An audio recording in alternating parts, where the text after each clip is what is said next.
The first time I noticed the wave, I honestly thought it was nothing, just a shadow, or maybe the curtain moving because of the weak wind that always slipped through the narrow alleys of our neighborhood. But that night stayed with me, the strange stillness of it, the way the dark window seemed to hold its breath as I stared back at it from my own porch. My neighbor's house had been empty for months.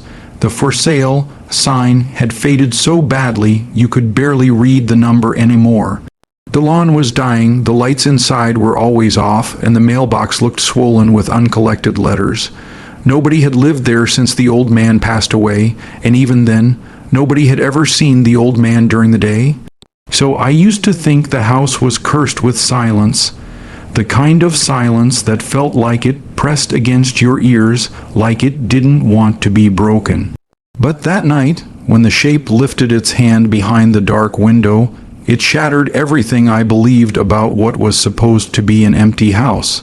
I remember standing frozen with a plastic grocery bag in my hand, the cold air touching the back of my neck like invisible fingers. The window stayed black, just a square hole carved into the house, but the silhouette, a hand, slowly moved from side to side, a wave, a deliberate, slow, almost polite wave. I didn't wave back. I dropped the bag and stepped inside quickly, slamming my door a little harder than I meant to. I told myself maybe it was someone checking the property, maybe a realtor or some random trespasser.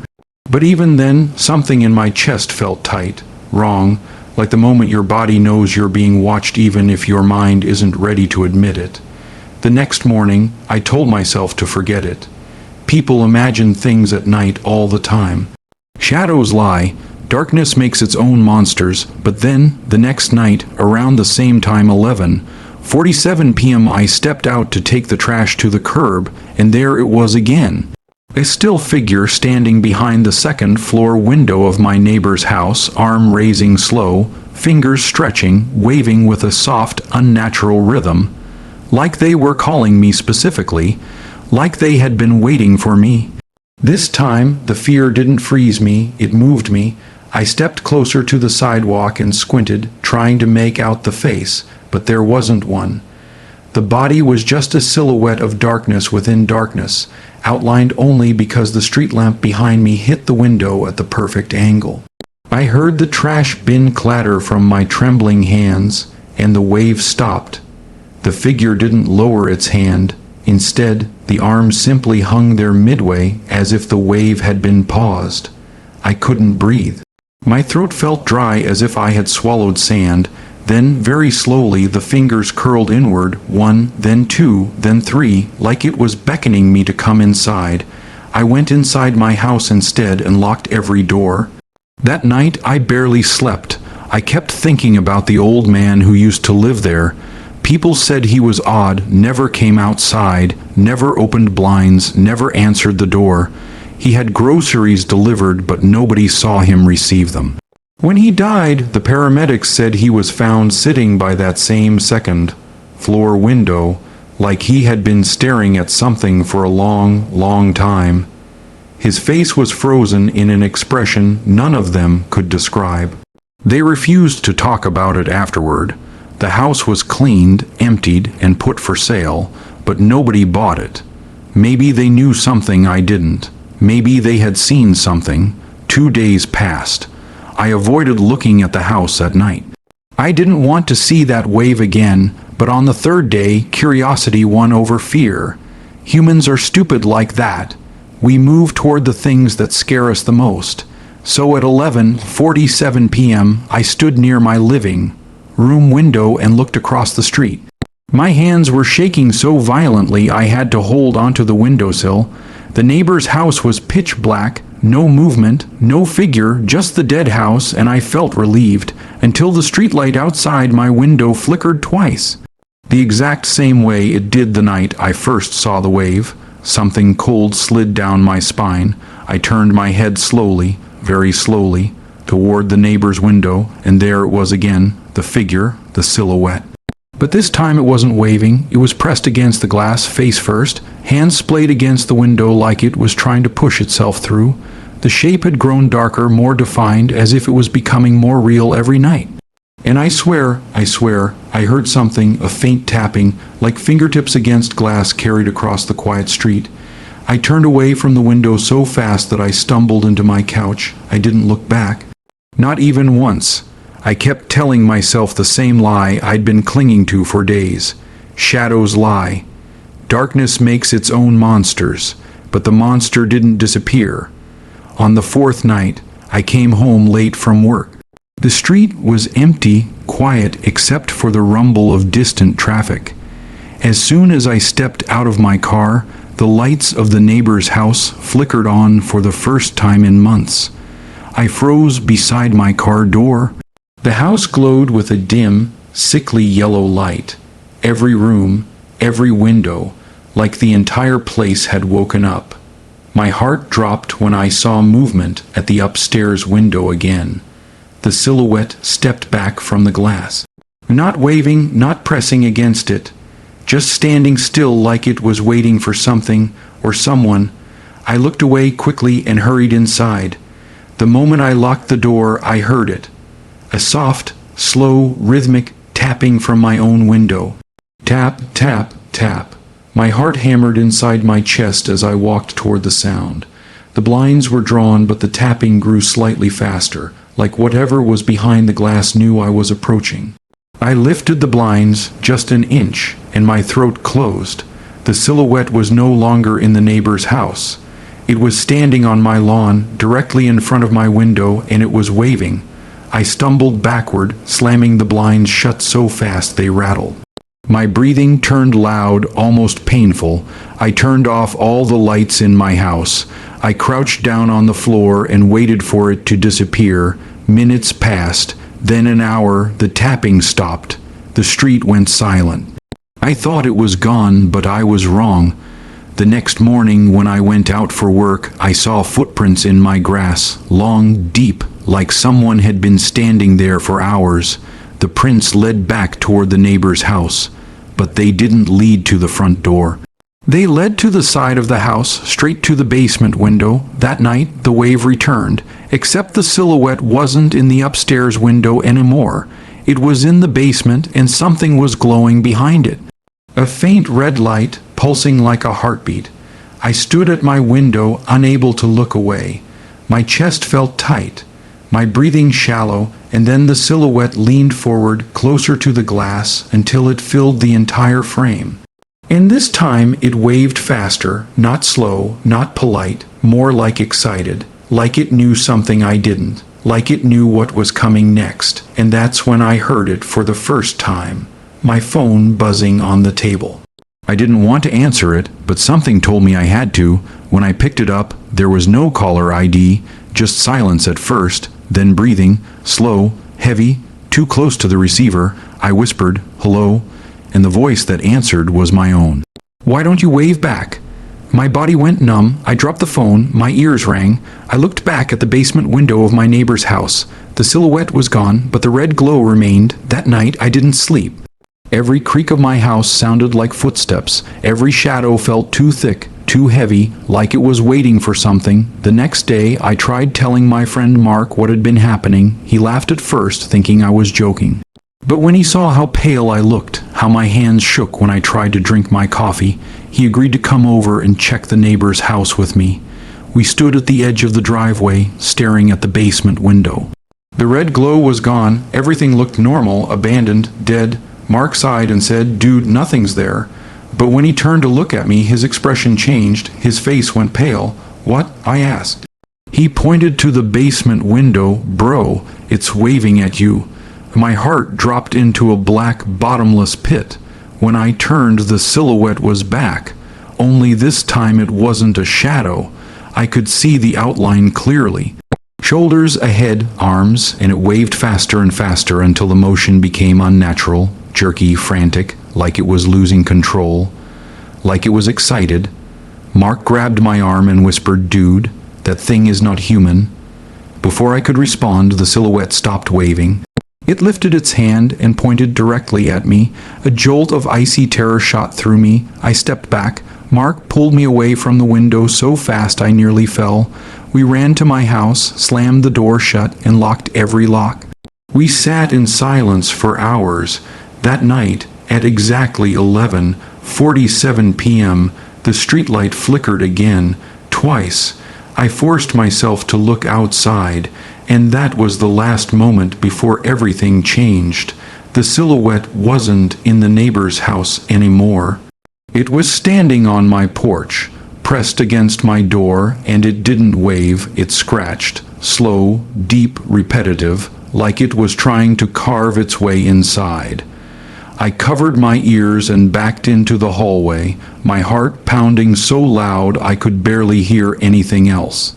The scratching grew faster, more violent, more desperate, like the thing had grown impatient. And then silence, total silence. The kind of silence that feels wrong. The kind that means something is right behind you. I turned around, and the last thing I saw before everything went black was the faint outline of a hand. My hand, touching my shoulder from behind. When I woke up, my throat felt raw, like I had been screaming for hours. My vision was blurry, shapes melting into shadows, and my body felt heavier than it ever had before, like something was sitting on top of me, pressing me into the floor. My ears were ringing with a faint, low hum, something mechanical, like a generator, or maybe breathing, deep, slow, measured breathing, not mine. I tried to move, but my limbs felt stiff. When my sight finally cleared, I realized I wasn't in my house anymore. I wasn't even on my street. I was lying on a cold concrete floor, damp and smelling like earth. No windows, no light except a dim reddish glow coming from a single bulb flickering above. The air was stale and old, like it hadn't been touched by sunlight in decades. My heart began to race as my mind pieced it together. The humidity, the smell, the underground cold. I was in the neighbor's basement, and I wasn't alone. Something shifted in the far corner of the room, slowly, cautiously, like it wanted me to hear it. I forced myself to sit up, my arms trembling. And then I saw it, a figure crouched in the dark, its shape familiar and unfamiliar at the same time. My breath caught when the red glow lit part of its face, or what looked like a face. It was me, but wrong. Its skin looked like copied paper, thin, stretched, and grayish, like an image printed one too many times. The eyes were hollow but shaped like mine. The jaw was the same shape, but the mouth hung slightly open, trembling. As if holding back a smile, as if waiting, it tilted its head slowly, too slowly, to the right, the same way I tilt mine when I'm confused. My voice cracked. "What do you want?" It didn't move at first. Then it stood up, and the sound of its joints cracking echoed through the basement like dried bones snapping under weight. It stepped into the reddish glow, and my stomach twisted. Its arms were longer than mine. Its fingers sharper, thinner. Its proportions were me, but exaggerated, distorted, like something had tried to build me from memory but forgot the details. Then it spoke, but its mouth didn't move. The voice came from behind me, close to my ear, whispering in the exact tone as my own. "I want your life." I spun around, but no one was there. The basement felt like it warped, like the shadows twitched along the walls. When I turned back, the creature was standing inches away from my face. Its eyes were completely black, and then it waved. A small, polite wave, just like the first night I saw it in the upstairs window. My chest tightened until it hurt. "Why me?" I whispered. Its head twitched once. Then again, faster. Its face stretched into something like a smile. But too wide, too forced, because you looked back. The lights flickered, the red glow trembling like a dying heartbeat. Suddenly, the creature leaned closer, pressing its forehead against mine. A cold shock went through my skull, like ice being poured into my brain. Images flashed behind my eyelids. My house, me asleep in my bed, me brushing my teeth, me laughing, me crying, me standing on my porch. Every moment of my life, every detail, it wasn't watching me. It was learning me, copying me, replacing me. I tried to push it away, but my arms felt weak, useless. It wrapped its fingers around my throats, lowly at first, almost tenderly, then tightening. I gasped, clawing at its wrists. It didn't blink. It didn't breathe. It just stared into my eyes, as if studying how I looked when I suffered. Just when the room started to fade into darkness, the creature tilted its head again. Then it released me. I collapsed, coughing, struggling to breathe. I felt its hand glide across my face, my own fingers touching my cheek, a perfect imitation, a perfect mockery. Then it stepped back into the deeper darkness of the basement. For a moment, I thought it was leaving. I was wrong. It wasn't done. Something clicked behind me, the sound of a door unlocking. A narrow sliver of light fell across the floor. I stumbled toward it, desperate for escape. But the moment I reached the stairs, the creature spoke again in my voice. "Go home." I froze. The voice didn't sound threatening. It sounded calm, almost kind. "Go home." It repeated softer, "I'll be there soon." A chill spread through my body. It wasn't telling me to escape. It was telling me to leave so it could take my life properly. I backed away slowly, afraid to turn my back to it. When I reached the stairs, I felt something wet on my fingers. I looked down. Blood, not mine. Fresh, dark, thick blood smeared on the railing. My stomach lurched. Whose blood? How many had it copied before me? How many had waved back? I climbed the stairs, shaking, barely able to breathe. The basement door creaked open with a long groan, like it hadn't been touched in years. When I stepped into the hallway, I saw dust everywhere. Thick layers untouched by any living being, but there were footprints, my footprints, leading deeper into the house. It had been walking here long before it dragged me inside. I wanted to run, but the house felt alive, like it was watching me, listening. I moved toward the front door, every step heavier than the last. The moment I reached for the doorknob, my phone buzzed in my pocket. I hesitated, then slowly pulled it out. No caller ID. My hand trembled as I answered. The voice on the other end whispered one sentence: "You shouldn't leave yet."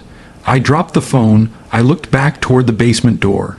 It was open wider now, and something in the darkness, was climbing the stairs. I didn't wait. I ran. I sprinted into the front yard, my legs barely holding me up. I fell twice. Didn't care. Got up again. My lungs burned as I crossed the street and stumbled into my own house, slamming the door behind me and locking everything. I collapsed onto the floor, shaking violently, every breath a struggle. Hours passed. I didn't move. I didn't sleep. I just waited, but nothing happened. No scratching, no tapping, no waving, just silence. Too much silence. At sunrise, I gathered enough courage to look outside. The neighbor's house stood still, lifeless, quiet. But my blood froze when I saw the footprint trail. One set of footprints leading from the basement window, directly across the street to my front door. My chest tightened as I followed the trail. Then I saw it. A single dark, perfect handprint was on my door, my handprint, except I hadn't touched the door last night. Something else had. Hours passed, and I tried to convince myself it wasn't real, that trauma had twisted my memory, that hallucinations were filling the gaps, that it couldn't have followed me, that it wouldn't. But at exactly 11:47 p.m., the streetlight outside flickered twice. I sat frozen. The room suddenly felt colder. I turned my head toward my living room window, and my heart stopped. The silhouette was standing inside my house, not waving, not scratching, just standing, in the exact place I had been lying when I woke up earlier. Its shape was clearer now, sharper, more defined, as if being in my house made it stronger. It lifted its head, and even in the darkness I saw its eyes, my eyes, and then it whispered with my voice perfectly, "I'm home." Those two words froze every muscle in my body. My heartbeat became a violent hammer in my chest, drowning out every sound except the low hum of the streetlight outside. The thing wearing my face didn't move. It just stood in the darkness of my living room, perfectly still, perfectly silent, like a photograph waiting to come to life. I tried to speak, but no sound left my mouth. My throat felt locked, like fear itself had grabbed it. It took one slow step forward, not fast, not aggressive, just confident, like it already knew I had no escape. My breath shook. Stay away from me. It tilted its head to the side, a familiar gesture I had done thousands of times in my life. It was like watching a memory act itself out, a warped, broken, terrifying memory. You left your home, it said quietly, so I kept it warm. My chest tightened. You can't have my life. It blinked slowly, the way I blink when I'm tired, but I already do. My legs moved backward on their own, my body desperate to survive. I reached behind me blindly, touching the doorknob without looking away from the creature. The metal felt ice cold, colder than winter. The creature took another step. You don't belong in it anymore. I twisted the knob, it didn't move. I tried again, harder, shaking it with both hands locked. I hadn't locked it, but it had. I felt the realization hit me like a stab. It had been inside longer than I thought. It had touched things I didn't even remember touching. It had learned the weight of my footsteps, the rhythm of my breathing, the way my voice cracked when I was afraid. It was becoming me. The creature stepped fully into the faint moonlight, and I felt my soul rip apart. It looked so close to me now, not stretched, not distorted, not gray. Its skin had color, my color. Its eyes looked human, my eyes. Its mouth held emotion, my emotion. It hadn't just copied me, it had finished copying me. Why are you doing this? I whispered through trembling lips. It smiled softly, the same soft smile I give when I try to reassure someone. Because you never lived your life right, it said, I will. My breath shattered inside my chest. This is my life. It shook its head gently. No, this is your mistake. Suddenly, the creature moved faster than anything I'd ever seen. A blur, a shadow cutting through air. Before I could react, it grabbed my wrists and pinned me against the wall. My bones screamed. Its grip was stronger than human. It leaned close to my ear. I waved at you every night, because I wanted you to see me, because I needed your attention. I needed your acknowledgement, and once you looked back, you opened a door I could finally walk through. Tears filled my eyes. Please, don't kill me. It pulled back just enough for me to see its face, my face, but there was something in its eyes, something hollow, ancient, starving. Killing you would be mercy. It whispered. I don't want mercy. Its fingers moved slowly from my wrists to my throat, not squeezing yet, just reminding me it could, that it had total power, that my life was no longer mine. You'll stay. It whispered. In the dark, where you left me. What do you mean? It leaned even closer. You're the one who dies now. And then, I felt it, a cold force pushing through my skin, through my bones, through my very existence. Like a current pulling me backward out of myself. My vision blurred, my hearing faded, my heartbeat slowed. I felt my body slipping into something else, into darkness. My legs gave out, the world spun. I felt my consciousness being pulled away from my flesh, like invisible hands were dragging me down into a pit beneath reality. My voice broke into a weak whisper, no, please, not again, but it was useless. I wasn't speaking to a monster, I was speaking to myself.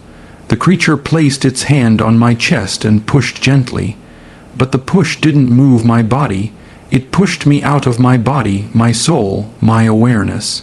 My identity. My knees hit the ground, then my perspective shifted. I watched, helpless, from outside myself as I stood up. The creature looked down at my fallen body with calm, human eyes, my eyes there. It said softly, almost sweetly, "That's better." I tried to scream, but no sound came out. I wasn't in my body anymore. I wasn't in the house anymore. I wasn't anywhere, just darkness, thick, endless, cold, then the hum of the streetlight. The faint glow of a window, the familiar dead silence. I was somewhere else, somewhere above, somewhere looking down at a window, and my own face, my real face, appeared behind the glass.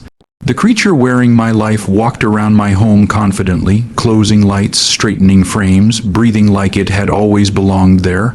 I raised my hand without wanting to, a slow, gentle wave, the same wave it once gave me.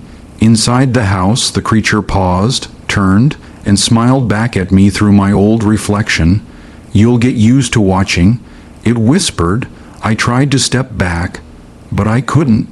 I was trapped inside the window, inside the dark, Inside the same place it had been waiting for me all this time, a prisoner looking outward while someone else lived my life, forever and every night at exactly 11:47 p.m. I wave just like it did, waiting for someone to finally wave back. The end.